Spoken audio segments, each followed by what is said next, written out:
Hi friends, எல்லோரும் எப்படி இருக்கீங்க?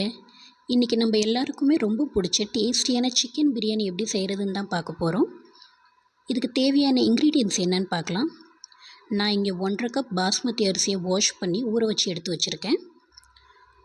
1/2 kg சிக்கன் வாஷ் பண்ணி எடுத்து வச்சுருக்கேன். 2 பெரிய சைஸ் தக்காளி, 3 மீடியம் சைஸ் வெங்காயம், 1 கைப்பிடி அளவு கொத்தமல்லி புதினா, ஹோல் கரம் மசாலா, 1/2 லெமன், 3 பச்சை மிளகாய், 1 டேபிள் ஸ்பூன் மிளகாத்தூள், 1 டேபிள் ஸ்பூன் மல்லித்தூள், 1 table spoon biryani masala, 1/2 teaspoon மஞ்சள் தூள், 3 டேபிள் ஸ்பூன் தயிர், 5 டேபிள் ஸ்பூன் எண்ணெய்.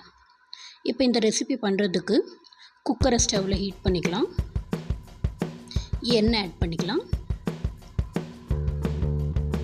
எண்ணெய் நல்லா சூடானதும் நம்ம எடுத்து வச்சுருக்கிற ஹோல் கரம் மசாலா இதில் ஆட் பண்ணிக்கலாம்.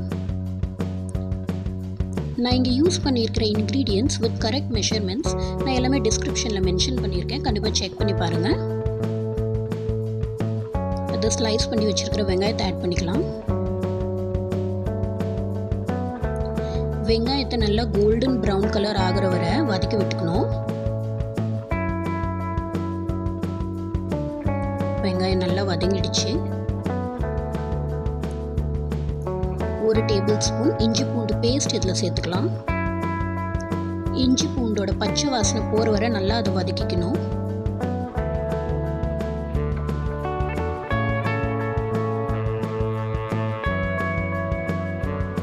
கட் பண்ணி வச்சிருக்கிற கொத்தமல்லியும் புதினாவும் ஆட் பண்ணிக்கலாம். இந்த ஸ்டேஜில் கொத்தமல்லி புதினா ஆட் பண்ணுறதுனால அந்த ஃப்ளேவர் எண்ணெயில் நல்லா அப்சர்வ் ஆகும், நல்ல டேஸ்ட் கொடுக்கும். அதை வதக்கிக்கோங்க. கட் பண்ணி வச்சிருக்கிற தக்காளி ஆட் பண்ணிக்கலாம். கூடவே தேவையான அளவு உப்பு சேர்த்துக்கலாம். சேர்த்துட்டு நல்லா மிக்ஸ் பண்ணி விட்டுருங்க.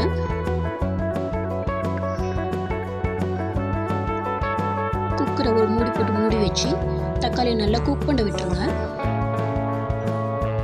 ஒரு 5 நிமிஷம் கழிச்சு ஓப்பன் பண்ணி பாருங்கள். தக்காளி நல்லா சாஃப்ட் ஆகிடுச்சு.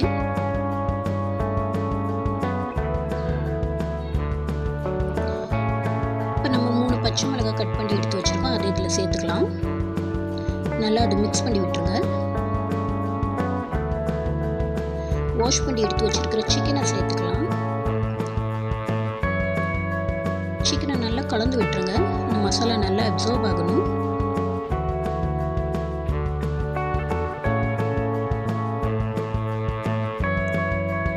இந்த ஸ்டேஜில் நம்ம தேவையான மசாலா என்னென்ன ஆட் பண்ணுமோ எல்லாம் ஆட் பண்ணிக்கலாம். உப்பு சேர்த்துருக்கேன். நான் எடுத்து வச்சுருக்கிற மசாலா எல்லாமே இதில் இப்போ ஆட் பண்ணிக்கிட்டேன். மறுபடியும் சொல்கிறேன், இந்த மசாலாவுடைய மெஷர்மெண்ட்ஸ் எல்லாமே நான் டிஸ்கிரிப்ஷனில் கொடுத்துருக்கேன், செக் பண்ணி பாருங்கள். தயிர் ஆட் பண்ணிக்கலாம். நல்லா கலந்து விட்டுக்குங்க. இப்போ இந்த சிக்கனை ஒரு 5 மினிட்ஸ் குக் பண்ணிக்கலாம். ஓப்பன் பண்ணி பாருங்கள். 50% குக்காக இருக்குது. இப்போ இந்த ஸ்டேஜில் ஊற வச்சு எடுத்து வச்சுருக்கிற பாஸ்மதி அரிசியை நம்ம ஆட் பண்ணிக்கலாம்.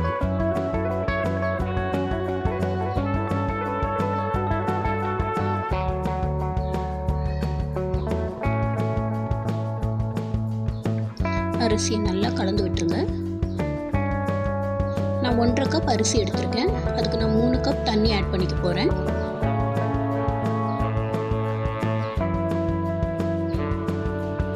நல்லா இப்போ கலந்து விட்டுருங்க. இந்த ஸ்டேஜில் உங்களுக்கு தேவைன்னா நீங்கள் நெய் ஆட் பண்ணிக்கலாம். 1/2 டீஸ்பூன் நெய் ஆட் பண்ணிக்கலாம். 1/2 லெமன் புளிஞ்சு விட்டுருங்க. அவ்வளோதாங்க. குக்கரை மூடி போட்டு மூடி வச்சு அதில் 2 ப்ரெஷர் விசில் விட்டு ஸ்டவ் ஆஃப் பண்ணிடுங்க. ப்ரெஷர் ரிலீஸ் ஆனதும் நம்ம சூப்பரான பிரியாணியை சர்வ் பண்ணலாம். வீடியோ பிடிச்சிருந்தால் லைக் பண்ணுங்கள். நீங்களும் இந்த ரெசிபியை வீட்டில் ட்ரை பண்ணி பார்த்துட்டு எப்படி இருந்துச்சுன்னு எனக்கு கமெண்ட் பண்ணுங்கள். சேனலை சப்ஸ்கிரைப் பண்ணுங்கள். பாய்.